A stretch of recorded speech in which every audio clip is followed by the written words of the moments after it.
अहम अपडेट शामिल करें। आपको बताएं कि बानी पीटीआई की अहलिया बुशरा बीबी पर थाना सदर ओकाड़ा में मुकदमा दर्ज कर दिया गया। मुकदमा मकसूद अहमद नामी शख्स की मुद्दईयत में दर्ज किया गया।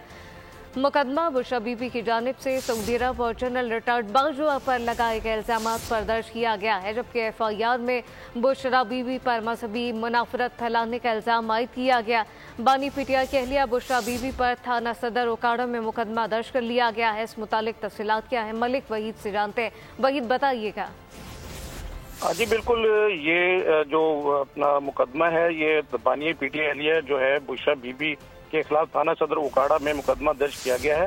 और जो मुकदमे का इंदराज है वो मकसूद अहमद जो 29 टुआर का रहायशी है उसने उसमें दर्ज करवाया है। और इसके अलावा उनका यही कहना है कि जो सोशल मीडिया पर जो बुशरा बीबी की प्रेस कॉन्फ्रेंस हुई है और उसमें जो मजहबी मुनाफरत फैलाई गई है और इस हवाले से जो सऊदी अरब या कोई जनरल रिटायर्ड के हवाले से जो इल्जाम आयद किए गए हैं, ये सरासर जो है वो मुल्की सलामती के खिलाफ है। और इसके साथ साथ उनका ये भी कहना है कि पाकिस्तान एक चूंकि जमहूरी मुल्क है और इस पर किसी किस्म की भी कोई मजहब के मुताबिक जिंदगी गुजारने का उस हर इंसान को पूरा हक है। लेकिन जो बुशरा बीबी की जो प्रेस कॉन्फ्रेंस हुई है इसमें लोगों के मजहबी जज्बात को उभारने की भरपूर कोशिश की गई है।